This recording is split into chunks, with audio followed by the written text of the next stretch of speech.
ఓం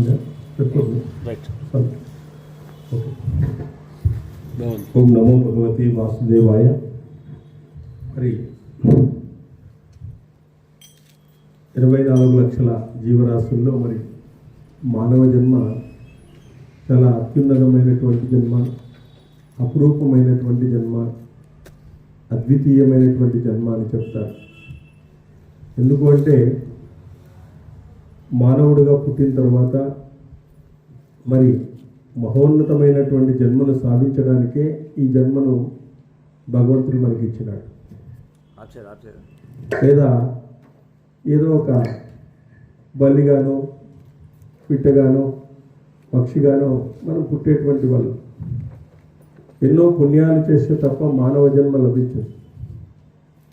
మానవ జన్మ లభించింది అంటేనే దాన్ని మహోన్నతంగా మార్చుకునేటువంటి వాళ్ళ ప్రయత్నాన్ని కొనసాగిస్తూ ఉంటారు. అందులో ఆ మానవ జన్మలో కూడా వేదాధ్యయనం చేసేటువంటి ఇంట్లో పుట్టడం కానీ, వేదాధ్యయనాన్ని పాటించేటువంటి దాంట్లో పుట్టడం కానీ, ఇట్లాంటి వాళ్ళ ఇంట్లో పుట్టే అదొక అదృష్టం అంట. ఇప్పుడు బ్రాహ్మణులు ఉన్నారు. బ్రాహ్మణులు వేదాధ్యయనం చేసి ఆ వేదం యొక్క సారాన్ని ఇతరులకు తెలియచేయాలి. వాళ్ళ ముఖ్యం ఇది. వాళ్ళు పుట్టించిండిదే అందుకు. వేదాధ్యయనం చేసి ఆ వేదంలో ఉన్నటువంటి అనేక విషయాలను అందరికీ చెప్పి వాళ్ళు ధర్మంగా ఉంటూ మిగతా వాళ్ళను కూడా ధర్మంగా ఉంచడానికి ప్రయత్నం చేయాలంట. అది మానవ జన్మ, బ్రాహ్మణ జన్మ యొక్క ఉత్తమమైనటువంటి సాధనం. మరి అది చేయాల. మరి భగవంతుడు ఏమి రెస్పాన్సిబిలిటీ ఇచ్చినాడు, బాధ్యత ఇచ్చినాడు అంటే ఆ బాధ్యతను మనం చేయాలి. వయస్సులకు ఏమి ఇచ్చినాడు? సమాజంలో ఏటివి కొరత లేకుండా మీరు సక్రమంగా వాటిని సరఫరా చేసి దాని నుంచి వచ్చే లాభాన్ని మీరు ఆనందంగా అనుభవించాలని చెప్పినాడు. శత్రువులకు ఏం చెప్పినాడు? ఆ రాజ్యంలో ఎవరు శత్రువులు రాకుండా వాళ్ళందరినీ కూడా రక్షణ కల్పించాలని వీళ్ళకి క్షత్రియులకు చెప్పినాడు. శూద్రులకు ఏం చెప్పినాడంటే వీళ్ళ యొక్క సేవను చేసే భాగ్యాన్ని ఇచ్చినాడు ఆయన. వీళ్ళకి అందరికీ హెల్ప్ చేసేది వాళ్ళు. వ్యవసాయం చేయడము, ఇవన్నీ మిగతా కార్యక్రమాలు, పంటలు పండించడము, దైవ కార్యాలకు డబ్బులు ఖర్చు పెట్టడము, ఇవన్నిటినీ కూడా వీళ్ళకి ఇవ్వడం జరిగింది. వ్యవసాయం చేయడము, ఇవన్నీ కూడా ఇట్లా చాతుర్వర్ణాలు వర్ణాలు వాళ్ళ యొక్క కర్మలను బట్టి ఏర్పాటు చేసినారు తప్ప అవి నిజంగా క్రియేట్ చేసినవి కాదు. వాళ్ళ కర్మలను బట్టి వచ్చినాయి. వేదాధ్యయనం చేసేవాడిని బ్రాహ్మణుడు అన్నారు, వ్యాపారం చేసేవాడిని వైశ్యుడు అన్నారు, మరి యుద్ధాలు చేసి అందరినీ రక్షించేటువంటి వాడిని క్షత్రియుడు అని చెప్పినారు. మరి ఈ సమాజానికి కావాల్సినటువంటిదంతా కూడా పండించేటువంటి మహోన్నత వ్యక్తిని శూద్రులను పిలిచినారు. కాబట్టి అది మనం చేయాలి. మనకి ఏదైతే అప్పగించినామో, చాతుర్వర్ణం మయా సృష్ట అని చెప్తాడు భగవద్గీతలో భగవంతుడు. నేను సృష్టించినవి అవన్నీ అని చెప్తాడు. కానీ ఈరోజు ఏమైపోయింది? ఉల్టా పల్టా అయిపోయింది అంతా. వాళ్ళకి కేటాయించిన దాన్ని కాకుండా వేరేది చేస్తున్నారు అందరూ కూడా. ఆ విధంగా కావడం వల్లనే ఈరోజు సమాజం క్రమబద్ధం అనేటువంటిది లేకుండా పోయింది, క్రమబద్ధీకరణ లేకుండా పోయింది ఈరోజు. కాబట్టి ఆ క్రమబద్ధీకరణ చేసుకోవాలి. తెలుసుకునేటువంటి వాళ్ళు ఏం చేసినారు? ఆ క్రమబద్ధీకరణ వాళ్ళు చేసుకుంటున్నారు. బ్రాహ్మణులు వాళ్ళ వేదాలను చదువుకుంటున్నారు, చేసుకుంటున్నారు. కానీ నలుగురికి తెలియజేయడం లేదు. వాళ్ళకి వేదాధికారం ఉన్నప్పటికీ కూడా వాళ్ళకి తెలియజేయడం లేదు. అది కూడా వాళ్ళు ఫెయిల్ అవుతున్నారు. వాళ్ళు చెప్పుకుంటే ఏం ప్రయోజనం చెప్పండి? ఏం ప్రయోజనం లేదు, ఏం లేదు కదా, ప్రయోజనం లేదు. కాబట్టి వాళ్ళే చెప్పుకోకుండా ఇతరులకు ఆ జ్ఞానాన్ని పంచాలి. ఆ జ్ఞానాన్ని ఆ రూపంలో వాళ్ళని పంచి వాళ్ళను ధర్మాన్ని పాటించే విధంగా, సత్యాన్ని తెలుసుకునే విధంగా చేయగలిగితే వాళ్ళ యొక్క జన్మ సార్థకమవుతుంది, లేకుంటే సార్థకం కాదు.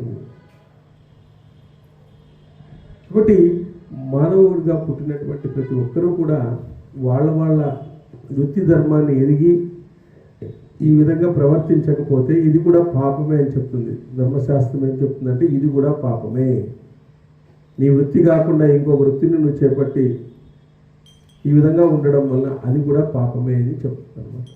కాబట్టి అందుకే ఈ భాగవతంలో మరి శూద్రులు ఏం చేయాలా, తర్వాత వైశ్యులు ఏం చేయాలా, బ్రాహ్మణులు ఏం చేయాలా, క్షత్రియులు ఏం చేయాలని వర్ణాశ్రమ ధర్మాలు ఇచ్చినాడే. మన భాగవతంలో మేము చదువుకున్నాం వర్ణాశ్రమ ధర్మాలు అని, దాదాపు 20 పేజీలు. దాంట్లో ఏం చేయాలి మనం, విధి మనం పుట్టినటువంటి వాళ్ళము ఏం చేయాలని చెప్పేసి దాన్ని కూడా నియమాలు ఇవ్వడం జరిగింది.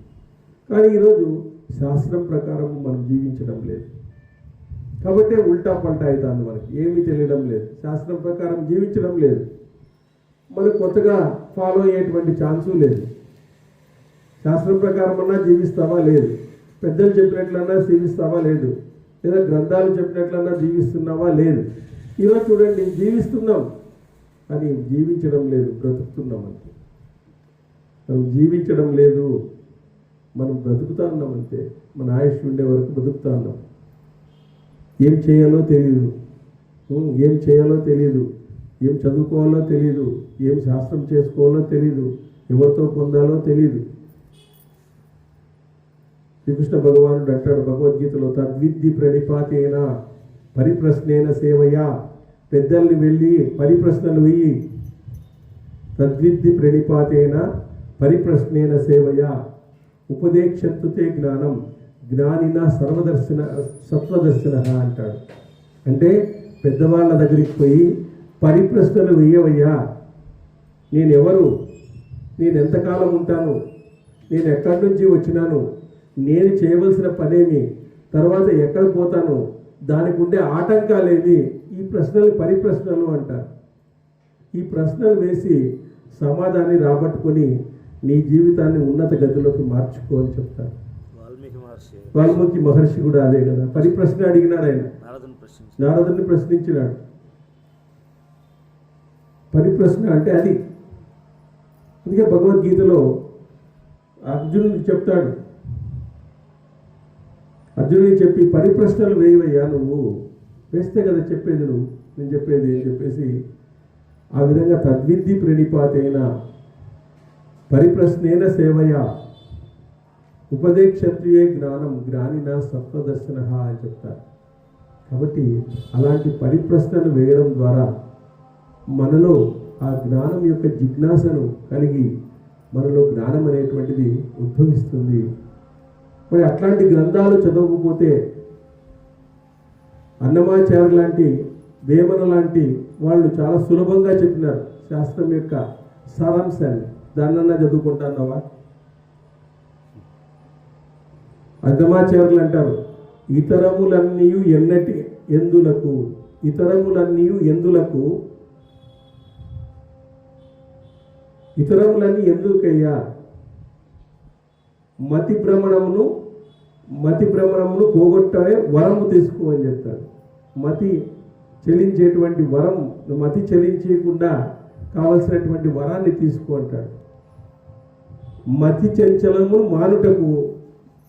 మానుట వరం, మతి చంచలమును మానుట వరము అంటాడు. ఇతరములన్నీ ఎందులకు, మతి చంచలము మానుట వరము అంటాడు. మతి చంచలమే మానుడాన్ని వరం. ఈ మతి ఎట్లుంది, మనసు చంచలంగా ఉంది, దాన్ని కరెక్ట్గా స్థిరత్వంగా పెట్టినామనుకో అది నీకు వరం. కాబట్టి అది నీకు కావాలంటే స్వామి వెంకటేశ్వరుని కలో వెంకట నాయక ఆయన్ని ఆశ్రయించయ్యా అంటాడు. ఇతరములన్నీ ఎందులకు మతి చంచలమును మానుటే వరము అని చెప్తాడు. నానాటి బ్రతుకు నాటకము కానక కన్నది కైవల్యము అంటాడు. నానాటి బ్రతుకు నాటకం కానక కన్నది కైవల్యము అని చెప్తాడు. నంగినంగిగా కాలం వస్తూ ఉంటున్నాయా నీ దగ్గరికి, పాపము చేస్తూ ఉంటావు, పుణ్యము చేస్తూ ఉంటావు, దానికి అంతు లేదు, పాపానికి అంతు లేదు, పుణ్యానికి అంతు లేదు. కానీ అలసిపోకుండా భగవంతుని యొక్క శరణు వేడు. భగవంతుని శరణు వేడితే నీకు కైవల్యం అనేటువంటిది వస్తుంది. ఇది నాటకమయ్యా, ఇదేమి రియల్ స్టోరీ కాదు, ఇది నాటకము అని చెప్పేసి నానాటి బ్రతుకు నాటకము అని చెప్తారు. కాబట్టి ఈ నాటకంలో మనమంతా పాత్రధారులము, సూత్రధారులం అంతే. దీన్ని మనం నిజం అనుకుంటాము. రామావుడు వేస్తాడు రాత్రి, ఆయన దుర్యోధన లేచింటాడు, అది నిజం అనుకుంటున్నాడు వాడు దుర్యోధనుడని. పొద్దున్నెలగే మేకప్ తీసి బయటికి పంపిస్తారు కోపాన్ని. అది మనం నిజం అనుకుంటున్నాం. కాబట్టి అది నిజం కాదు. మనం ఆ నాటకం అంతే, ఆ నాటకంలో ఉన్నాం, నిజం కాదు. సీన్ అయిపోతేనే పంపించేస్తారు ఇంటికి, ఇంటికి పోప అంటారు అన్ని తీసుకునేసి. కాబట్టి ఆ నాటకానికి నువ్వేమి, ఆ నాటకంలో ఏమనుకుంటావు, నేను శాశ్వతంగా ఉంటాను, నేను శాశ్వతంగా ఇదంతా వెళ్తాను, ఇదంతా నేను చేసుకుంటాను అని చెప్పేసి పలుకుతావు. ఆ పలుకులన్నీ నిజమైన లేవు, దాంట్లో ఏమి ఉండవు. మరి కాబట్టి భగవంతుని యొక్క పిలుపు వచ్చే లోపల మరి మనకు దినదినము ప్రతిదీ కూడా, ప్రతి క్షణము కూడా మనము ఉపయోగించుకోవాలంట. జిడ్డు కృష్ణమూర్తి అంటాడు, నీకు వచ్చే ప్రతి క్షణము కూడా కొత్తగా ఉంటుందంట. ఇప్పుడు నీకు ఒక నిమిషంలో ఒక ఆలోచన వస్తుంది, ఇంకో నిమిషంలో ఇంకొక ఆలోచన వస్తుందంట. కాబట్టి ఈ విధంగా ప్రతి క్షణము కూడా కొత్తగా ఉంటుంది నీ జీవితము. అట్లా ఊహించుకుంటూ ఉండు, అంత గొప్పగా ఉంటుంది. దాన్ని ఆహ్లాదంగా గడుపు, ఆ కాలాన్ని ఆహ్లాదంగా గడుపు, బాధగా గడపొద్దు. కాలం అనేటువంటిది పోతూ ఉంటుంది, మనము చెప్పినా చెప్పకపోయినా కాలం అనేది పోతూ ఉంటుంది. కానీ ఆ కాలాన్ని సద్వినియోగం చేసుకో, భగవన్ నామస్మరణతో దాన్ని ముడిపెట్టు, నీకు ఆహ్లాదం కలుగుతుంది. కాబట్టి భగవన్ నామస్మరణ చేస్తూ ఉండు అని చెప్పేసి ఆ విధంగా చెప్తారు. కాబట్టి కాలము చాలా విలువైంది. మనం కొన్ని వేల కోట్లు ఇచ్చినా మళ్ళీ వెనక్కి రాదు. మన బాల్యం వెనక్కి వస్తుందా, మన యవ్వనం వెనక్కి వస్తుందా? రాదు. మరి ఇప్పుడైనా కూడా ఉన్న కాలాన్నైనా సద్వినియోగం చేసుకుంటున్నావా? లేదు. ఇప్పుడు ఎంపర్లాడటమే, ఇప్పుడు ఇది కావడమే, ఇప్పుడు ఇది కాకుండా ఈరోజు ఎట్లా మరణాన్ని మనమే తెచ్చుకుంటా ఉన్నాం. యోగులు చూడండి, నిదానంగా శ్వాస పీలుస్తారు, వాళ్ళకి అందుకే ఆయుష్ ఎక్కువ. ఎవరైతే గట్టిగా శ్వాస పీలుస్తారో వాళ్ళకి ఆయుష్ తక్కువ. మనకు విపరీతమైన కోపము, విపరీతమైన అసూయ, అహంకారం విపరీతంగా పిలుస్తాం అయిపోయా, అదే నీకు ఆయుష్. అది యోగులు చూడండి, ఆనందంగా ఉంటారు. వాళ్ళు ఎప్పుడు గాలి పీల్చుకుంటారో తెలియదు, ఎప్పుడు వదులుతారో తెలియదు, బట్ ఆనందంగా ఉంటారు. కాబట్టి యోగిలాగా ఉండు అని చెప్తుంది. యోగత్వం సమ ఉచ్యతే అంటారు భగవద్గీతలో. అదే యోగంతో యోగి అయి ఉండు అని చెప్తారు. రోగి అయి ఉన్నాం మనం, ఇందులో రోగులై ఉన్నాం. భవరోగాన్ని పట్టుకునింది అందరికీ, ఈ సంసారము, ఇది అది అని చెప్పేసి దాంట్లోనే మనము ఇదైతే అన్నాం. కానీ సో మన యొక్క లక్ష్యం ఏమిటి అనేటువంటిది మనకు తెలియడం లేదు. ఆ లక్ష్యాన్ని తెలిసేటువంటిదే ఈ మహాభాగవతము, భారతము, ఇవన్నీ కూడా మన యొక్క లక్ష్యాన్ని తెలిపేటువంటిది. ఆ లక్ష్యాన్ని మనము పదే పదే వినడం వల్ల మతి చంచలము మారిపోతుంది అన్నమాట. మతి చంచలం ఉండదు, ఇంక స్థిరత్వం వచ్చేస్తుంది మతిలో, మనస్సులో వేరే ఆలోచనలు రావు. రోజు వినడం వల్ల ఏమైపోతుంది, మనసు కూడా మారిపోతుంది. దాన్ని మార్చడం చాలా కష్టము. కానీ ఇట్లాంటివి ప్రయత్నపూర్వకంగా వినడం వల్ల కొన్ని రోజులకు ఆ మనస్సు మన కంట్రోల్లోకి వచ్చేస్తుంది. బుద్ధి చెప్పినటువంటి మాటలు వింటుంది, ఆత్మజ్ఞానం వైపు వెళ్తుంది. ఏ రోజు ఒక రోజు ఆత్మజ్ఞానం వైపు వెళ్ళిపోతుంది. అది కూడా అది అలా ఆలోచనలు రాకుండా ఉంటుంది అన్నమాట. అట్లాంటి అద్భుతమైనటువంటి దాన్ని మనము ఈరోజు పొందుతున్నామంటే ఓ రకంగా అదృష్టం చేసుకోవాలి. చాలా అదృష్టమైనది. ఎందుకంటే మనము మన జీవితంలో మనుష్యత్వం, ముముక్షత్వం, మహాపురుష సంశ్రయ అంటుంది శాస్త్రం. మనుషుడిగా పుట్టడమే గొప్ప వరం అంట. ముముక్షత్వం, ఇట్లాంటి విషయాలను ఇష్టపడడం ఇంకా గొప్ప అంట. ఇట్లాంటి విషయాలను చెప్పడానికి పెద్దవాళ్ళు దొరకడం అనేది మీకు ఇంకా అదృష్టం. ఈ మూడే కలియుగంలో వరాలు అంటాడు శంకరాచార్యుల వారు. మనుష్యత్వం ముముక్షత్వం మహాపురుష సంశ్రేయ, ఇట్లాంటి గ్రంథాలు మీరు ఇష్టపడినారు కాబట్టి చెప్పడానికి నాకు అవకాశం ఇచ్చినాడు. కాబట్టి ఆ విధంగా ఆ 3 వరాలు దొరికినాయి అంటే వాళ్ళు కలియుగంలో అదృష్టవంతులని. లాటరీ తగిలిన వాళ్ళు కాదు, లాటరీ తగిలిన వాళ్ళు కాదు.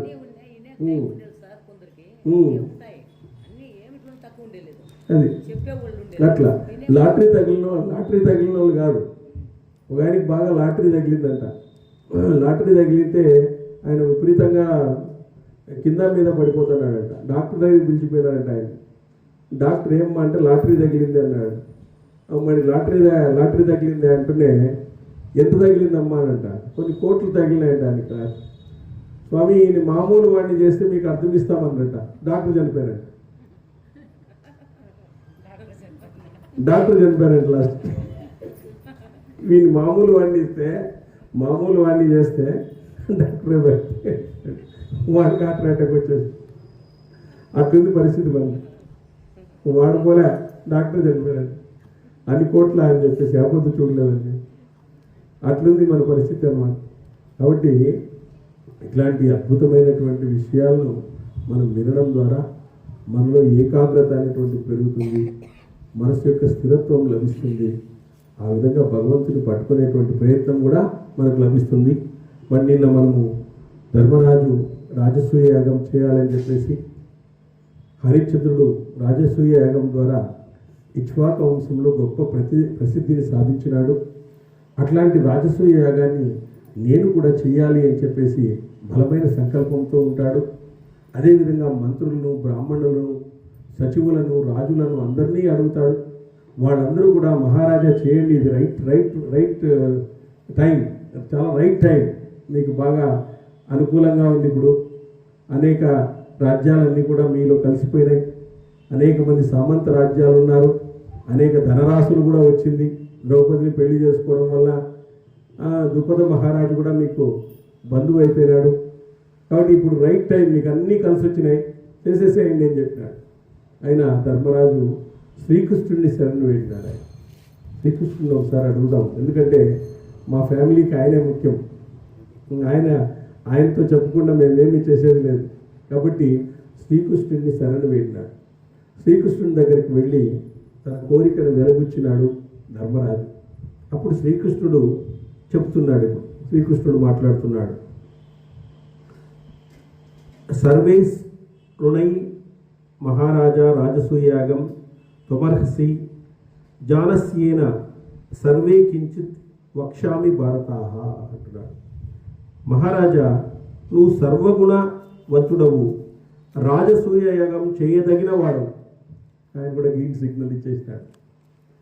కృష్ణుడు ధర్మరాజుతో చెప్తున్నాడు, భారత, నీకంతా తెలుసు, అయినా అడిగావు కాబట్టి నాకు తోచింది చెప్తాను. నీకంతా తెలుసు విషయాలు, మేము సామాన్యుడు కాదు, నీకంతా తెలుసు. జమదగ్ని కుమారుడైనటువంటి పరశురాముడు క్షత్రియులను అందరినీ సంహరించినాడు. మీకు తెలుసు, జమదగ్ని కుమారుడైనటువంటి పరశురాముడు క్షత్రియులందరినీ సంహరించినాడు. అంటే క్షత్రియులందరినీ ఆయన సంహరించినాడు. అప్పుడు మిగిలిపోయిన రాజులు పోయిన వారి కన్నా తక్కువ వారు. కాబట్టి ఇప్పుడు లోకంలో ఛాత్ర సంగ్ర నామ మాత్రమే. క్షత్రియులు చాలా తక్కువగానే ఉండాలి. అందరినీ చంపేసినాడు ఆయన. జమదగ్ని కుమారుడైనటువంటి పరశురాముడు క్షత్రియులందరినీ చంపేసినాడు ఆయన. క్షత్రియులు అంటే ఆయనకి కోపం. ఆ విధంగా రాజా క్షత్రియులంతా కలిసి క్షత్రియులందరినీ జయించిన వాడే సామ్రాట్టు కాగలడని ఒక కుల నియమాన్ని ఏర్పాటు చేసుకున్నారు. ఆ విషయం నీకు కూడా తెలుసు. క్షత్రియులంతా కలిసి క్షత్రియులందరినీ జయించిన వాడే సామ్రాట్టు కాదగిన వాడని ఒక కుల నియమాన్ని ఏర్పాటు చేసుకున్నారు. పెద్ద పెద్ద రాజులు, భూమండలంలో ఇతర సామాన్య రాజులు కూడా తమను ఉరూరవునకు ఇక్ష్వాకునకు వారసులుగా భావిస్తారు. వాళ్ళు ఇక్ష్వాకు వంశానికి వారసులుగా భావిస్తారు. కాబట్టి చంద్ర వంశానికి ఉరూరకుడు, సూర్యవంశానికి నాభాగదుడు ముఖ్యులుగా పరిగణిస్తారు. భరతశ్రేష్ఠ ధర్మరాజా, ఉరూర వంశీయులు, ఇక్ష్వాకు వంశీయులు ఇప్పుడున్న రాజుల్లో 100 వంశాలు ఉన్నాయని తెలుసుకో. మహారాజా ఈనాడు యయాతి వారసుల్లో భోజ వంశీయులు గుణదృష్టిలో బాగా విస్తరించి ఉన్నారు. ఆ వంశం నలదిక్కులా విస్తరించి ఉన్నది. నేటి క్షత్రియులంతా ఆ వంశ సంపదనే ఆశ్రయిస్తున్నారు. ఇప్పుడు క్షత్రియులంతా కూడా భోజ వంశీయులను ఆశ్రయిస్తున్నారు. యయాతి వారసులుగా ఉన్నారు వాళ్ళందరూ కూడా. రాజా ప్రస్తుతం జరాసంధ భూపాలుడు సమస్త క్షత్రియుల సంపదలు కొల్లగొట్టి సామ్రాట్టుగా అభిషేక్తుడైనాడు. జరాసంధ భూపాలుడు సమస్త క్షత్రియుల సంపదలు కొల్లగొట్టి సామ్రాట్టుగా అభిషేక్తుడైనాడు. తన బల పరాక్రమాలతో అందరినీ ఆక్రమించి జరాసంధుడు రాజులపై ఆధిపత్యాన్ని చేస్తున్నాడు. ఆధిపత్యాన్ని ఈరోజు చేస్తున్నాడు జరాసంధుడు. ఆ జరాసంధుడు భూమండలాన్ని అనుభవిస్తూ ఇతర రాజులతో మిత్రభేదాన్ని కల్పిస్తున్నాడు. అంటే రాజుల్లో రాజకీయ కొట్లాట్లు పెడుతున్నాడు. ఇప్పుడు అందరికీ మించిన రాజు అతడే. లోకమంతా అతని అదుపులో ఉన్నది. జరాసంధుని అదుపులో ఉన్నదంట ఇప్పుడు లోకమంతా కూడా. అందరు రాజులను తన గుప్పెట్లో పెట్టుకున్నాడు. కాబట్టి మహారాజా ఆ జరాసంధుడు తన యుక్తితో రాజనీతితో మహాసామ్రాజ్యాన్ని సాధించుకున్నాడు. రాజా పరాక్రమంతుడైనటువంటి శిశుపాల నరపాలుడు అన్ని విధాలుగా జయాసుని ఆశ్రయించి ఆయన దగ్గర సేనాధిపతులుగా ఉన్నారు. వీళ్ళు శిశుపాల నరపాలుడు వీళ్ళంతా సేనాధిపతిగా ఉన్నారు ఆయన జరాసంధుని దగ్గర. మహారాజా మాయాయుద్ధ నిపుణుడు మహాబలుడు కరుషాధిపతి వక్రుడైనటువంటి దంతవక్రుడు కూడా జరాసంధుని ఆశ్రయించే ఉన్నారు. దంతవక్రుడు అనేటువంటి తమ్ముడు వాడు కూడా అక్కడే ఉన్నాడు.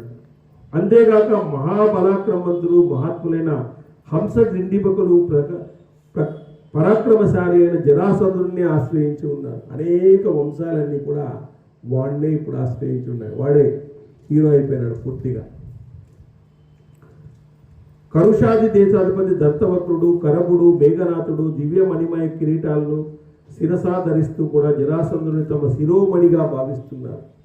పెద్ద పెద్ద సామ్రాజ్యం ఉన్నప్పటికీ పెద్ద పెద్ద సాహసవంతులైనప్పటికీ కూడా వాడికే యువర్స్ ఫెయిత్ఫుల్లీ అంటా ఉన్నారు. మేమే నీకు ఇదైపోతున్నామని చెప్పేసి. చూడండి, యవనాధిపతుడైనటువంటి భగదత్తుడు మురా నరక దేశాలను పాలించేవాడు, అంతులేని బలం గలవాడు, పరమట దిక్కున వరుణుని వలె బలసంపన్నుడు, నీ తండ్రికి మిత్రుడు, వయసు మళ్ళినవాడు. ఆ భగదత్తుడు కూడా వాచా కర్మణ కూడా విశేషంగా జరాసంధునికే లోబడి ఉన్నాడు. నీ తండ్రికి మిత్రుడయ్యా, చాలా ముసలి రాజు, వాడు కూడా జరాసంధుడు పచ్చనే చేరినాడు. అయినా మనసులో నీపై స్నేహం బంధం కలవాడు, నీ తండ్రి యందు వాత్సల్యం కలిగిన వాడు. మనసులో మీరంటే చాలా ఇష్టం అతనికి, మీతో స్నేహం కూడా కొనసాగిస్తున్నాడు. పశ్చిమ దిక్కు నుంచి దక్షిణ దిగంతం వరకు భూమిని పాలిస్తున్న నీ మేనమామ కుంతి భోజ కులవర్తులైనటువంటి పురుజిత్తు పరాక్రమశాలి శత్రు సంహారకుడు. ఆయన నీపై అనన్య స్నేహభావం కలిగి ఉన్నాడు. కొంతమంది మీకు కూడా స్నేహితులుగా ఉన్నారు సామంత రాజులతో. వంగ పుండ్ర కిరాత దేశాధిపతి అయిన పౌండ్రుకుడు కూడా జరాసంధుని పక్షంలో ఉన్నాడు. గతంలో నేను ఉదాసీనత కారణంగా పౌండ్రకుడిని సంహరించలేదు. చేతి దేశంలో పురుషోత్తముడుగా భావించబడతాడు. దుర్మతి అయిన పౌండ్రకుడు తనను తాను పురుషోత్తముడుగా భావించుకొని ఉబలాటముతో ఎప్పుడూ నాలాగా శంకు చక్రాలు ధరించి ఉంటాడు. పౌండ్రక వాసుదేవుడని ఈ లోకంలో ప్రసిద్ధిగాంచినాడు. వాడు కూడా శంకు చక్రాలు ధరించి ఉన్నాడు.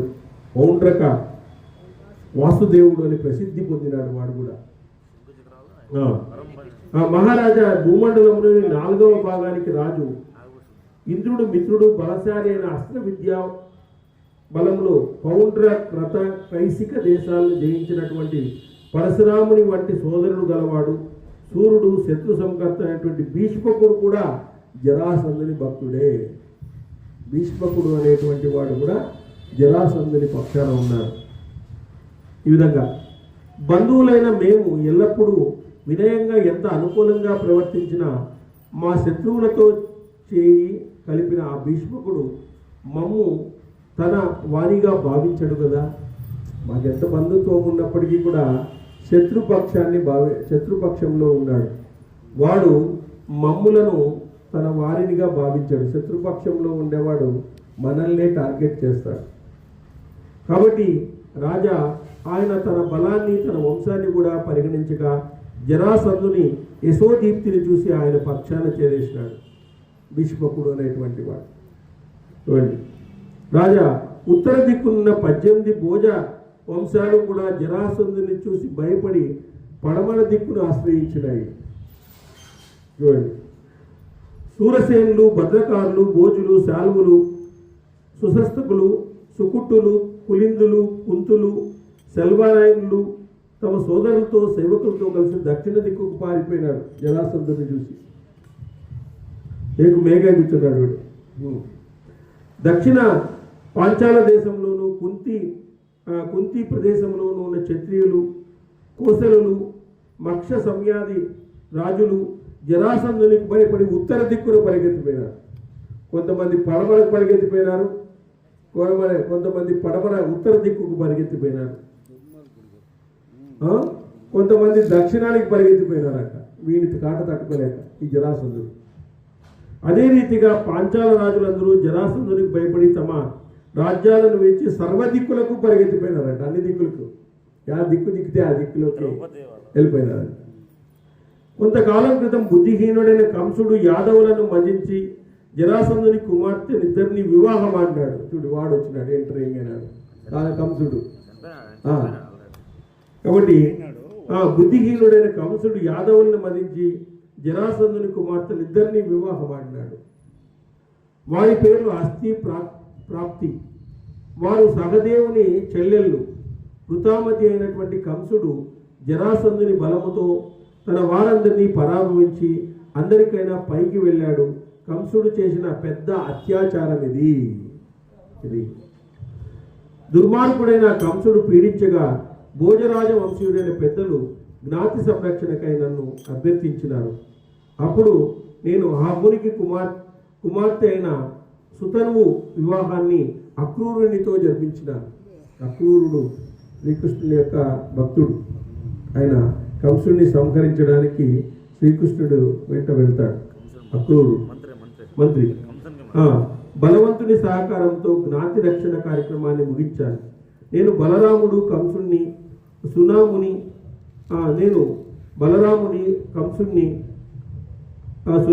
సంహరించినాము. రాజా, కంసుని వల్ల భయం పోయింది. కంసుని నేను సంహరించినాను ఆల్రెడీ. కంసుని వల్ల భయం పోయింది. అయితే జరాసంధుడు మాపై విజృంభించినాడు. అప్పుడు భోజ వంశానికి చెందిన 18 కులాలకు చెందిన వారం కలిసి ఆలోచించినాం. మనం శత్రువులను సంహరించగల మహాస్త్రాలను గైకొని నిరంతరం యుద్ధము చేసిన 300 సంవత్సరాలలోపు జరాసంధుని బలాన్ని నాశనం చేయలేము. ఈరోజు మనం అందరూ కలిసినా కూడా 300 సంవత్సరాలు యుద్ధం చేసినా కూడా జరాసంధుని నాశనం చేయలేము. అంత బలశాలి అయిపోతున్నాడు. అందుకే కదా సముద్రం కోరి ద్వారక నిర్మించుకొని కృష్ణుడు కూడా భయపడి మొత్తం ఉత్తర భారతదేశం అంతా కూడా ఆయన అధీనంలో ఉంది. కృష్ణునికి తెలిసి ఎప్పుడైనా జరాసంధుని అంతం చేయాలనేటువంటి అడ్డమవుతాడు. ఖచ్చితంగా అయితే అడ్డమవుతాడు. ఇప్పుడు టార్గెట్ చూడండి, నేను అడిగింది మేలైంది. ఈయన స్టార్ట్ చేసింటే వాడు వచ్చేవాడు. అందుకే ధర్మరాజు చాలా తెలివిగా శ్రీకృష్ణుడిని అడిగినాడు. చూడండి, ఆ శ్రేష్ఠ బలుడైనటువంటి దేవేంద్ర సమానులైన హంసదీపకులు జరాసంధుని అనుచరులు. వారు ఏ శస్త్రాల వల్ల మరణించుకున్నట్లు వరాలు పొందినారంట. చూడండి, హంసడింబకులు అనేటువంటి వాళ్ళు జరాసంధుని అనుచరులంట. వీళ్ళు ఏ శస్త్రాలతో మరణించారంట, అంత వరాన్ని పొందినారు. చూడండి ఎంత దుర్భేద్యంగా ఉన్నాడు వాడు. ఈ హంసడింబకులిక్కరు పరాక్రమశాలి అయినటువంటి జరాసంధుడు ఈ ముగ్గురితో కలిసి 3 లోకాలను ఎదిరించడానికి సమర్థులు వాళ్ళు. ఈ హంసదిండికులు జరాసంధుడు కలిసినాయనుకో 3 లోకాలు జయించేస్తారు వాళ్ళు. ఛాన్సే లేదు వాళ్ళు. అంత గొప్ప వాళ్ళు. ధీమంతుల్లో శ్రేష్ఠుడైన యుధిష్ఠిరా, ఇది నా అభిప్రాయం మాత్రమే. ఇతర రాజులందరూ కూడా ఈ రీతిగానే భావిస్తున్నారు. శ్రీకృష్ణుడు ఏమన్నాడు? ఇది నా అభిప్రాయం అయ్యా, ఇతర రాజులు కూడా ఇట్లే అనుకుంటా ఉంటారు అని చెప్పాడు. ఎవరికి? ధర్మరాజు చెప్పాడు. ధర్మజ ఆ సమయంలో ఎవరో హంసుడు జరాసంధుడుతో 17 సార్లు పోరాడినప్పుడు యుద్ధములో బలరాముడు హంసుడనే పేరు గల ఒక రాజును చంపినాడు. ధర్మజ ఆ సమయంలో ఎవరో హంసుడు మరణించాడు అన్నారు. అది విని డింబకుడు యమునా నదిలో మునిగాడు. హంసుడు లేని జీవితం ఈ లోకంలో నాకు అవసరం లేదంటూ డింబకుడు మరణించాడు. డింబకుడు ఆ రీతిగా మరణించిన వార్త విని శత్రుపుర విజేత అయినటువంటి హంసుడు తాను కూడా యమునలో మునిగి మరణించినాడు. భరతశ్రేష్ఠ హంస డింబకులు మరణించినట్లు విని జరాసంధుడు, వీళ్ళిద్దరూ ఒకరికొకరు మరణించినారు. డింబకుడు వీళ్ళిద్దరు కూడా, వీళ్ళు ఏ శస్త్రాలకి కూడా వీళ్ళు చావాలని చెప్పినారే, వీళ్ళు మరణించినారు. జరాసంధునితో 17 సార్లు పోరాడినప్పుడు బలరాముడు హంసుడు అనే పేరు గల రాజును చంపేసినాడు. హంసుడు లేనట్టు మరణించినాడని చెప్పి డింబకుడు యమునా నదిలో మునిగేసినాడంట. డింబకుడు ఆ విధంగా మరణించిన మాట విని హంసుడు కూడా యమునా నదిలో మునిగేసినాడు. కాబట్టి భరతశ్రేష్ఠ హంస డింబకులు మరణించినట్లు విని జరాసంధ మహారాజు శుష్కమనస్కుడై చాలా బాధపడిపోయినాడు. జరాసంధుడు, అయ్యో నాకు ఉండే కుడి భుజం ఎడం భుజం పడిపోయినట్లుంది అని చెప్పేసి శత్రు సంహార. ఈ విధంగా జరాసంధుడు మరలిపోగా మేమంతా మరలా ఆనందంగా మధురలో నివసిస్తున్నాం. భర్తృ మరణముతో బాధపడుతూ కంసుని భార్య తండ్రి అయిన జరాసంధుని దగ్గరికి వెళ్ళి నా భర్తను చంపిన వాడిని చంపు అని పదే పదే ఒత్తిడి చేసింది. ఈ విధంగా మహారాజా అప్పుడు మేము గతంలో చేసిన ఆలోచనని మనసులో ఉంచుకొని ఉదాసీనంగా మధురను వీడి దూరంగా వెళ్ళాము. మహారాజా అప్పుడు మేమంతా శత్రు భయంతో అక్కడున్న విస్తార సంపదను విడివిడిగా కొంచెం కొంచెంగా తీసుకుని జ్ఞాతి బంధువులతో కలిసి పారిపోవాలని నిర్ణయించుకుని పశ్చిమ దిక్కును ఆశ్రయించినాము. ధర్మరాజా రైవత క్రాంతిచే రమణీయమైన కుస్తస్థలిపురంలో మేము నివసించసాగినాం. దేవతలు కూడా చూరరాని తీరులో ఆ కోటను బాగు చేసుకున్నాం. ఆ దుర్గములో నిలిచి ఆడవారు కూడా యుద్ధము చేయగలరు. ఆ దుర్గములో నిలిచి ఇక వృష్టి యోధుల గురించి చెప్పవలసిందేముంది? శత్రు సంహారం మేము ఇక్కడ నిర్భయంగా నివసిస్తున్నాము. కురువంశ శ్రేష్ఠ రైవత పర్వతం దుర్గం అన్న భావనతో జరాసంధుని వల్ల ఇబ్బంది తొలగిపోయిందన్న నిశ్చయముతో మధుర వంశస్థులంతా మేము సుఖంగా ఉన్నాం. జరాసంధుని యొక్క 2 అనుచరులు మరణించడం వలన మాకు చాలా ఆనందం కలిగింది అని చెప్పినాడు. రాజా, మేము జరాసంధు దృష్టిలో తప్పు చేసిన వారం, అందువల్లే మా స్వస్థలాన్ని వీడి రైవక ప్రదేశాన్ని ఆశ్రయించవలసి వచ్చింది. రైవక కాలంలో కోట 3 యోజనాలు పొదవగలిగింది. ఒక్కొక్క యోజనం దగ్గర 3 దళాల సేన ఉంటుంది. వీరుల పరాక్రమమే దానికి తోరణం. ఉన్మత్తుల యుద్ధం చేయగల 18 యాదవ వంశాలు ఆవరణాలచే అది రక్షించబడుతున్నది. కాబట్టి మా వంశంలో 18,000 మంది సోదరులు ఉన్నారు. ఆహూనకు 100 మంది కొడుకులు, ఒక్కొక్కడు దేవతలు లాంటి పరాక్రమం కలిగినటువంటి వారు. రాజా, చాలు శ్రేష్ఠుడైనటువంటి సోదరుడు చక్రాదేవుడు, సాత్యకి, నేను, బలరాముడు, సాంబుడు, ప్రద్యుమ్నుడు మేము 7 అతిథులం. ఇతరులు కూడా విను. కృతవర్మ, అనావృష్టి, సమీకుడు, సమితింజయుడు, కంసుడు, శంకుడు, కుంతి, ఈ 7 మహారథులు. ఆంధ్రక భోజని పుత్రులిద్దరును వృద్ధుడైనటువంటి ఉగ్రసేనుడు కూడా పరిగణిస్తే మహారథుల సంఖ్య 10 అవుతుంది. ఈ వీరులందరూ వజ్రం వలె దృఢమైన శరీరం కలిగినటువంటి వారు, పరాక్రమవంతులు, మహారథులు. మధ్యమ దేశాన్ని తలుచుకుంటూ వృష్టికులంలో వీరంతా కూడా నివసిస్తున్నారు. విదర్భువు, రుల్లి, బ్రభ్రువు, ఉద్ధవుడు, ఉదురథుడు, వసుదేవుడు, ఉగ్రసేనుడు, ఈ 7 ముఖ్యమంత్రులు. ప్రసేదజిత్తు, సత్రాజిత్తు, ఈ 2 కుబేరుని వలె సద్గుణ సంపన్నులు. వారి దగ్గర ఉన్న శమంతక మణి పెద్ద ఎత్తున బంగారాన్ని ఇవ్వగలదు. సత్రాజిత్తు దగ్గర ఉండేటువంటి మణి. భారత, నువ్వు ఎప్పుడూ సామ్రాట్టుకు తగిన గుణాలు కలగవాడు కాబట్టి నువ్వు క్షత్రియులతో సామ్రాట్టు కాగలవు. దుర్యోధనుడు, భీష్ముడు, ద్రోణుడు, అశ్వత్థామ, కృపుడు, శిశుపాలుడు, రుక్మి, ఏకలవ్యుడు, ద్రుముడు, స్వేదుడు, శైవుడు, శకుని వీరులందరినీ యుద్ధంలో గెలవకుండా రాజసూయ యాగం ఎలా చేస్తావు? అసలు ఈ రాజులను జయించకుండా నువ్వు రాజసూయ యాగం చేయలేవు. నువ్వు చేస్తే వాళ్ళందరూ అడ్డం పడతారు. జరాసంధుడు మొదలుకొని మొత్తం వాడు ఒక పెద్ద ముఠానే తయారు చేసుకున్నాడు జరాసంధుడు. అందరూ ఆయన కింద ఉన్నారు, అందరూ దిక్కులు పరిగెత్తిపోయినారు. మన కృష్ణుడి యొక్క కొడుకు. కానీ వీడిని దుర్యోధనుడు, భీష్ముడు, ద్రోణుడు, అశ్వత్థామ, కృపుడు, శిశుపాలుడు, రుక్మి, ఏకలవ్యుడు, ద్రుముడు, శ్రేధుడు, శైబుడు, శకుని వీరందరినీ యుద్ధంలో గెలవకుండా రాజసూయ యాగం ఎలా చేస్తావు? కృష్ణుడు అడుగుతున్నాడు ధర్మరాజు. అయితే నీ మీద గౌరవంతో వారంతా నీతో యుద్ధం చేయకుండా పోవచ్చు, ఎందుకంటే వాళ్ళకి మధ్య ఇంకా అసూయ పుట్టలేదు కాబట్టి, ఇంకా ఏమి జరగలేదు కాబట్టి మైసభ ఒకటి నిర్మాణం అయింది. అయితే ధర్మరాజా, మహాబలుడైన జరాసంధుడు బతికి ఉండగా నువ్వు రాజసూయ యాగం చేయడము కుదరదని నా అభిప్రాయము. జరాసంధుని చంపితేనే రాజసూయ యాగం సాగుతుంది, లేకపోతే కాదు.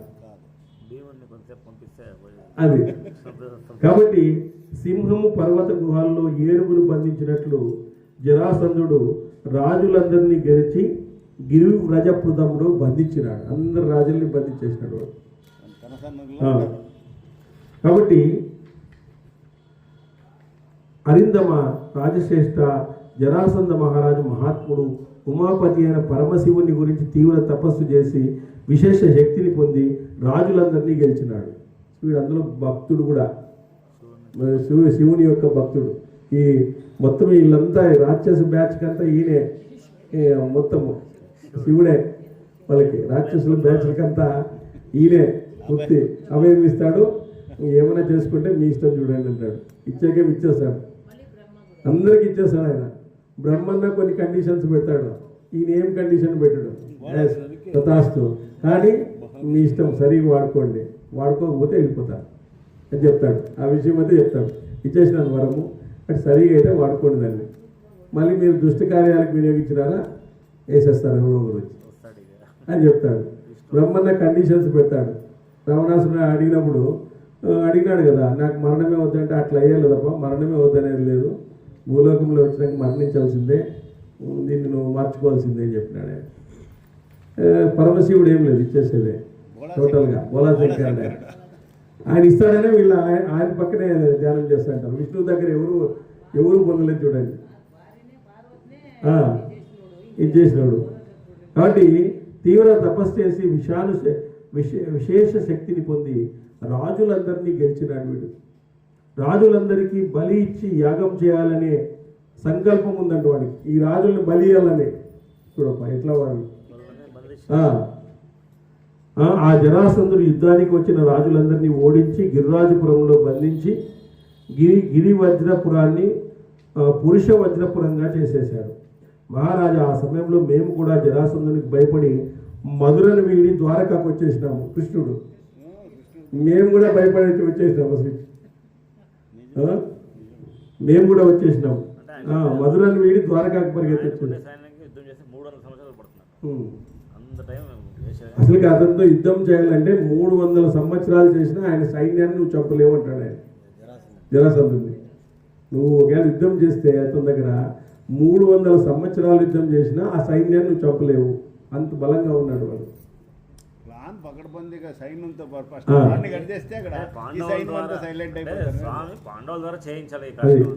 మహారాజా, నువ్వు ఈ రాజసూయాగం చేయాలంటే జరాసంధుని వధ కోసం, ఆయన అదుపులో ఉన్న రాజుల విమోచనం కోసం ప్రయత్నించు. ఈ గిరివజ్రపురంలో బంధించినాడే వాళ్ళందరినీ విడిపిస్తే వాళ్ళందరూ నీకు సపోర్ట్ వస్తారు. కాబట్టి ధర్మరాజు రాజసూయాగం చేయాలని అనుకున్నాడు ఆయన. అనుకున్నప్పుడు ఈ సచివులను అందరినీ అడిగినాడు. అంటే చెయ్యి, ఇప్పుడు చాలా బాగుంది, నీకు ద్రుపదునితో సంబంధం కలిసింది, నీకు అనేకమైనటువంటి సామంత రాజ్యాలన్నీ ఉన్నాయి అన్నాడు. అంటూనే సరే చేస్తానంటే ఆయన ఫైనల్గా కృష్ణుడిని ఒక మాట అడుగుదామబ్బా, ఆయన అడిగిన తర్వాత గ్రీన్ సిగ్నల్ ఇస్తానని చెప్పినాడు. ఇప్పుడు కృష్ణుడిని అడిగితే కృష్ణుడు ఇదంతా చెప్తున్నాడు. రాజసూయ యాగము జరాసంధుడు అడ్డుపడతాడు, వాడి వంశము ఇంపార్టెంట్ అది కాదు. రాజశేఖరం చేస్తే నీకు వచ్చే భవిష్యత్తులో వచ్చే కష్టాలు తర్వాత నీ సామంత రాజ్యాలన్నీ వాడికి భయపడతాను. ఇప్పుడు వాడి పక్కనే ఉన్నాయి. ఇప్పుడు నువ్వు అనుకుంటున్నావు పాంచాల వీక్లీ. రాజ్యం కూడా ఆయన అధీనంలోనే ఉందంట. వీళ్ళ మామ వీళ్ళ మామ కూడా ఉన్నాడు. ద్రౌపది వాళ్ళ అది మెయిన్ ఇంపార్టెంట్ కాబట్టి భవిష్యత్తులో నీకు వచ్చే యుద్ధాలు. కాబట్టి ధీమంతుడా శ్రేష్ఠుడా కురువంశ ఇలా చేస్తే తప్ప రాజసూయ యాగం ప్రయత్నం పూర్తిగా సఫలం కాదు. నువ్వు వాడి దగ్గర ఉండేటువంటి రాజులందరినీ కూడా ఫస్ట్ విడిపించాలి. విడిపిస్తే వాళ్ళు నీ వైపు వస్తారు. అప్పుడు వాడిని ఎదుర్కొనేదానికి అవకాశం ఉంది. వర్ష జరాసంధుని వధించే ఉపాయాన్ని ఆలోచించు. అది ఫస్ట్ ఆయన్ను ఓడిస్తే సకల రాజ్య బలాలను జయించినట్లే, అది ఇంపార్టెంట్. అందరినీ జయించినట్లే. నువ్వు రాజా ఇది నా అభిప్రాయం నిష్కలంక, నువ్వేమనుకుంటున్నావు చెప్పు. కృష్ణుడు మళ్ళీ ధర్మరాజుకి చెప్తున్నాడు, ఇది నా అభిప్రాయం, నువ్వేమనుకుంటున్నావు చెప్పు. ఈ రీతిలో హేతుబద్ధంగా ఆలోచించి నిర్ణయము తీసుకొని నాకు తెలియజేయి. కరెక్ట్గా ఆలోచించు, ఊరికే స్టార్ట్ చేసేయచ్చు రాజసూయాగం అని చెప్పేసి అని చెప్పినాడు. యుధిష్ఠిరుడు, నువ్వు బుద్ధివంతుడు కాబట్టే మరెవరు చెప్పలేని విషయం నువ్వు చెప్పినావు. వీళ్ళు సచివులను అడిగినప్పుడు వేస్తాను వేసినారు వాళ్ళు. వాళ్ళ కులగురువులను అడిగితే రైట్ పాయింట్ రైట్ టైం ఇప్పుడే చేసేయండి సార్ అని చెప్పినారు. అందరూ చెప్పినారు. కానీ యుధిష్ఠిరుడు అంటున్నాడు, నువ్వు బుద్ధిమంతుడు కాబట్టి మరెవరూ చెప్పలేని విషయాన్ని చెప్పావు. లోకంలో నీ వలె సందేహాలు తీర్చగల వారు ఎవరూ లేరు కృష్ణ. నువ్వు కరెక్ట్గా చెప్పినావు. ప్రాబ్లం ఏమి, సొల్యూషన్ ఏమి, రెండు చెప్పినాడు భగవంతుడు. ప్రాబ్లము చెప్తాడు, సొల్యూషను చెప్తాడు. సో ఇంటింటా రాజులు ఉన్నారు, తమకు ఇష్టమైన పనులు చేసుకుంటున్నారు. వారు సామ్రాజ్యులు కాలేరు కదా, సామ్రాజ్య పదవి కష్టసాధ్యం. ఇతరుల గొప్పతనాన్ని తెలియజేయగలిగిన వాడెవరు తనను తాము ప్రశంసించుకోడు. ఇతరులతో కలిసి కూడా గొప్పవాడుగా మిగిలేవాడే పూజార్హుడు. కాబట్టి ఇతరుల గొప్పతనాన్ని తెలియజేయగలిగిన వాడెవరు తమకు తాము ప్రశంసించుకోడు. అదేవిధంగా ఇతరులతో కలిసి కూడా గొప్పవాడుగా ఉండేటువంటి వాడే పూజనీయుడు. కాబట్టి కృష్ణ పృథివీ విశాలమైనవి, అనంతమైనవి, వివిధ రత్నాలతో నిండినవి. బాగా దూరం ఆలోచించేది ఇవంటి వారి సహవాసంతో మనుషులు శ్రేయస్సును కలిగించగలరు. మాతో పాటే కలిసి ఉన్నావు, నువ్వు గొప్పవాడిగా మిగిలిపోతున్నావు. నువ్వు పూజార్హుడు కదా ఈరోజు మాకు. ఎందుకంటే నీ వలే ఆలోచించే వాళ్ళ సహవాసంతో, నీ వలే ఆలోచించే వాళ్ళ యొక్క స్నేహంలో ఉంటే మాకు ఎంతో శ్రేయస్సు కలుగుతుంది. ఇప్పుడు మేము నిన్ను అనుకోకుండా పోయింటే, మేము చేసేసింటే మా పరిస్థితి ఏమో. ఇంకా ఇప్పుడే కష్టాలు అనుభవించి వచ్చినాం పూర్తిగా. ఇదంతటికి ఫస్ట్ పాయింట్ నారదుడే హెచ్చరించాడు, భవిష్యత్తులో యుద్ధాలు కూడా ఇది వచ్చినాడు కదా, ముందు చెప్పినాడు కదా, నారదుడే చెప్పినాడు. ఆయన ముందు చెప్పిపోతాడు, నేను మాత్రం ఇంద్రియ నిగ్రహాన్ని గొప్పగా భావిస్తాను, దానివల్లే నాకు క్షేమం కలుగుతుంది. రాజసూయాగం ప్రారంభించినంత మాత్రాన దాని ఫలితం పొందలేదని నా అభిప్రాయం కూడా. కరెక్టే, మీరు చెప్పింది కరెక్టే, దాని ఫలితాన్ని నేను పొందలేదనేది నా అభిప్రాయమే. జనార్దన, ఉత్తమ వంశ సంజాతులై అభిమానవంతులైన ఈ సభా సదులలో అన్నిటినీ గెలవగలవైన ఎవరైనా ఉండవచ్చు కదా. మహానుభావ, జరాసంధుడంటే భయపడుతూ ఆయన దుర్బుద్ధి కారణంగా మేము ఎప్పుడు సంశయిస్తూనే ఉంటాం. నేను మీ భుజబలాన్ని నమ్ముకున్నాను, నువ్వు కూడా జరాసంధుని సంశయిస్తూ ఉంటే నన్ను నేను బలవంతంగా ఎట్లు భావించుకునేది. నేనే ద్వారకను వదిలి, మధురను వదిలి ద్వారకాకు పరిగెత్తున్నానని చెప్తున్నావే, నేనేం చేసేది పరిస్థితి చెప్పండి. ఇప్పుడు నువ్వు కూడా జరాసంధుని సంశయిస్తూ ఉంటే నన్ను నేను బలవంతుడని నేను ఎట్లా చెప్పుకోలేదు? ధర్మరాజు అంటున్నాడు, నేను ఎట్లా బలవంతుడని చెప్పాలి చెప్పు. నువ్వు బలవంతుడని మాకు తెలుసు, నువ్వే సంశయిస్తూ పరిగెత్తిపోయినావు. ఇప్పుడు నేను బలవంతుడని నేను ఎట్లా చెప్పుకునేది? నీ మీద ఆధారపడ్డ వాడిని. కాబట్టి మహానుభావ, మాధవ, నువ్వు బలరాముడు, భీముడు, అర్జునుడు, మీలో ఎవరు జరాసంధుని చంపలేరా? ఎవరు చంపలేరా మీరు? బలరాముడు కానీ, భీముడు కానీ, అర్జునుడు కానీ, నువ్వు కానీ, మీలో జరాసంధుని చంపేవాళ్ళు లేరా? జరాసంధుని మీరు చంపలేరా? వాగ్దేయ నాకు తెలుసు, అయినా ఈ విషయాన్ని మాటి మాటికి ఆలోచిస్తున్నాను. కేశవ, అన్ని పనులను నువ్వే నాకు ప్రమాణం, అన్ని పనులకు నువ్వే నాకు ప్రమాణం. ఆ మాట విని వాక్య విశారదుడైనటువంటి భీముడిలా అన్నాడు. భీముడు కూడా ఉన్నాడు అక్కడ. భీముడిలా అన్నాడు, భీముడు అంటున్నాడు, ప్రయత్నశీలుడు కాని రాజు తాను దుర్బలుడైనా ఏదో ఒక ఉపాయంతో పనిచేయక బలవంతుని చూసి భయపడిన రాజు ఆ ఇద్దరు చెదల పుట్ట వలె నశించిపోతారు. ఇప్పుడు ప్రయత్నం చేయకోకుండా మనం ఓడిపోయినామని ఓడిపోకూడదు. తాను దుర్బలుడని నేను ఏమీ చేయలేదని చెప్పేసి ఏ ఉపాయము ఆలోచించగా వాడికి భయపడుతూ కూర్చుంటే ఎట్లా మనం ఒక మాట మాట్లాడాడు అంత చెప్తా అనేసాము. మనం దుర్బలుడు ఉన్నట్లే. ఇంకా వాడి ప్రయత్నం చేయాల మనం. ప్రయత్నశీలుడు కాని రాజు దుర్బలుడైనా ఏదో ఒక ఉపాయంతో పనిచేయక బలవంతుని చూసి భయపడిన రాజు ఆ ఇద్దరు చెదల పుట్ట వలె నశించిపోతారు. రాజు అనేవాడు భయపడకూడదు. దాని ఉపాయం మనం దుర్బలమే అని ఉపాయం ఉంటుంది వాడిని చెప్పడానికి. ప్రయత్నం జరగాల. మనము లోగా భావించుకున్నంత కాలము మనము ఎదుటి వాళ్ళని చూసి భయపడుతుంది. మనం వాడిని ఉపాయంతో జయించాలి. కొన్ని యుద్ధంతో జయించవచ్చు, కొన్ని ఉపాయాలతో జయించాలి. మరి కాబట్టి మనము ఆ ఇద్దరు చెదల పట్టిన వాళ్ళే నశించిపోతారు. అలసత్వం వీడి రాజనీతిని చక్కగా ప్రయత్నించి పనిచేసిన రాజు దుర్బలుడైనా బలిష్టమైనటువంటి శత్రువును ఓడించగలడు. రాజనీతి ఉంటుంది కదా, మనకు ప్లాన్, మనం ఒక వ్యూహం ఉంటుంది కదా మనకు. మనమేం చాలామంది రాజులను చంపినటువంటి వాళ్ళం మనమందరూ కూడా. మరి మనకు ఒక వ్యూహం అనేటువంటిది ఉంటుంది కదా. ఆ వ్యూహం ద్వారా మనము ప్రయత్నిస్తే బలిష్ఠుడైనటువంటి రాజును మనం జయించగలుగుతాం, ఖచ్చితంగా జయించగలుగుతాం. శ్రీకృష్ణునిలో నీతి ఉంది, నాలో బలం ఉంది, అర్జునులో విజయం ఉంది. ఆయన రాజనీతి, ఆయన ప్లాన్ వేస్తాడు కావాలంటే. నాలో బలం ఉంది, రెడీ. ఇంకా అర్జునుడు తీసుకున్నాడా, విజయమే. 3 ఉన్నాయి. 3 అగ్నుల ద్వారా జరాసంధుని సంహరిస్తాం, మనమందరూ జయించేస్తాం వాడిని. 3 అగ్నులు కలిసినాయి. ఈ 3 అగ్నుల ద్వారా యజ్ఞసిద్ధి సాధించినట్లుగా ఆ జరాసంధుని మన మూడింటి కలయిక ద్వారా జరాసంధుని చంపేద్దాం. కరెక్ట్ అయిన మాట చెప్పాడు. జరాసంధుని జయిస్తాం. గోవింద, నీ బుద్ధి బలాన్ని ఆశ్రయించి ధర్మరాజు దేన్నైనా పొందగలడు.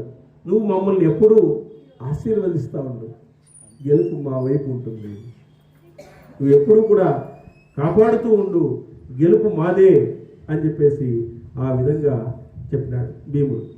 అప్పుడు కృష్ణుడు అన్నాడు, అజ్ఞాని కార్యారంభం చేస్తాడు కానీ పరిణామాలను గ్రహించలేడు.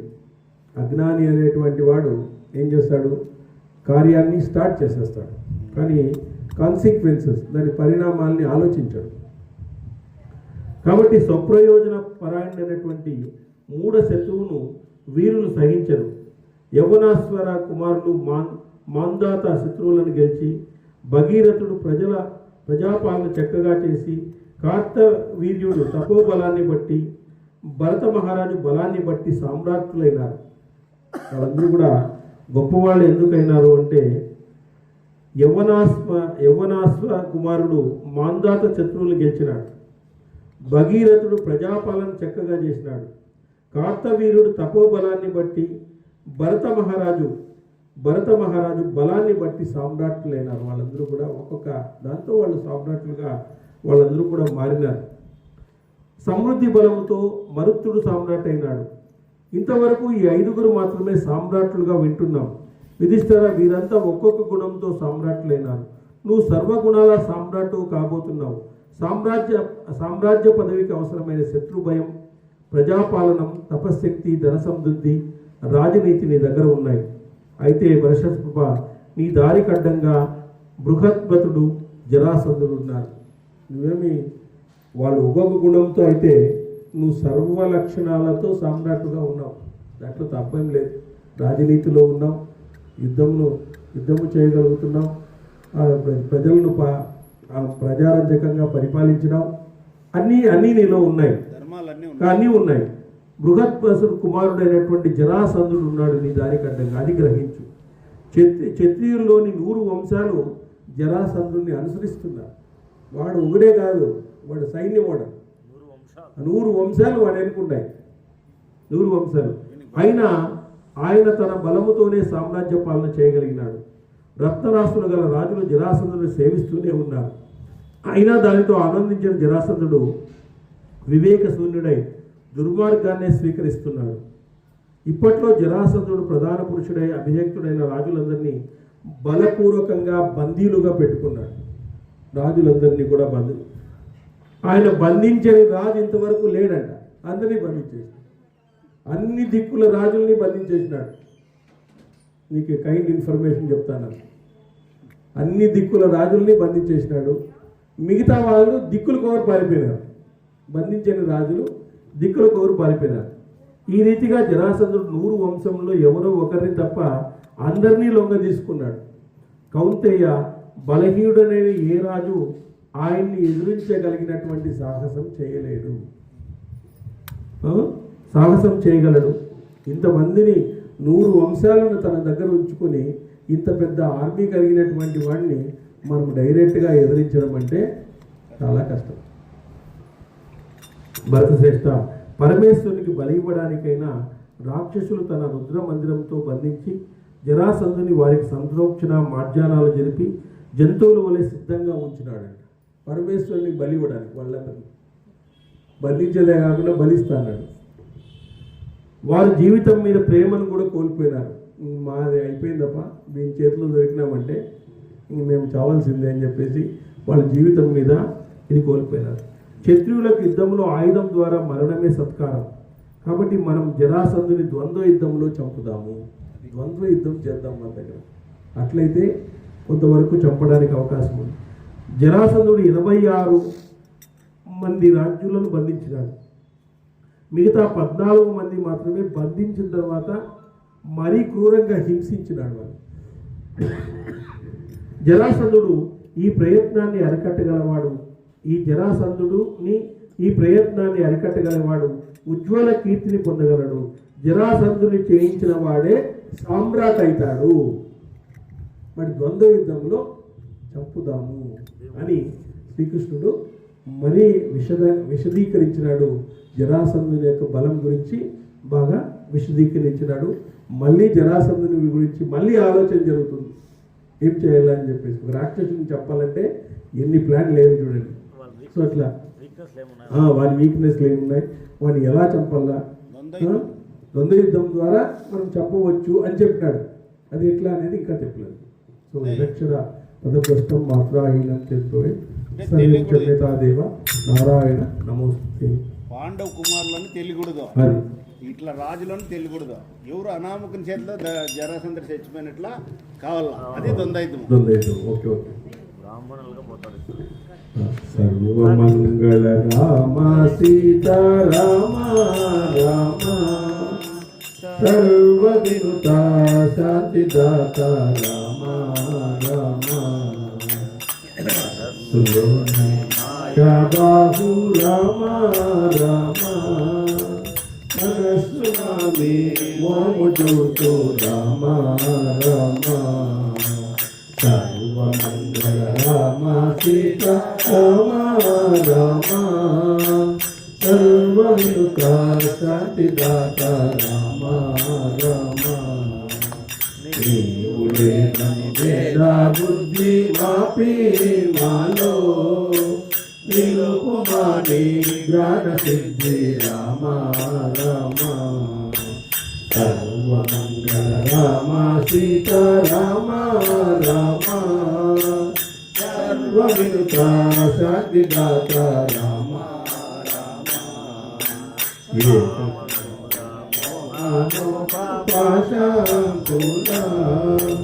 కళకుదోది కావుమయ్య రామ రామ సర్వమంగళ రామ సీతా రామ రామ సర్వవినుత శాంతిదాత రామ ఏకశిలాపురవాస సీతా రామ రామ లోకేశ రూప విలాస కోదండ రామ లోకేశ రూప విలాస కోదండ రామ సర్వమంగళ రామ సీతా రామ రామ సర్వ సర్వ వినుత శాంతిదాత రామ రామ రామకృష్ణ గోవింద నారాయణ రామకృష్ణ గోవింద నారాయణ ప్రేమించు పాలించు నారాయణ ప్రేమించు పాలించు నారాయణ రామకృష్ణ గోవింద నారాయణ రామకృష్ణ గోవింద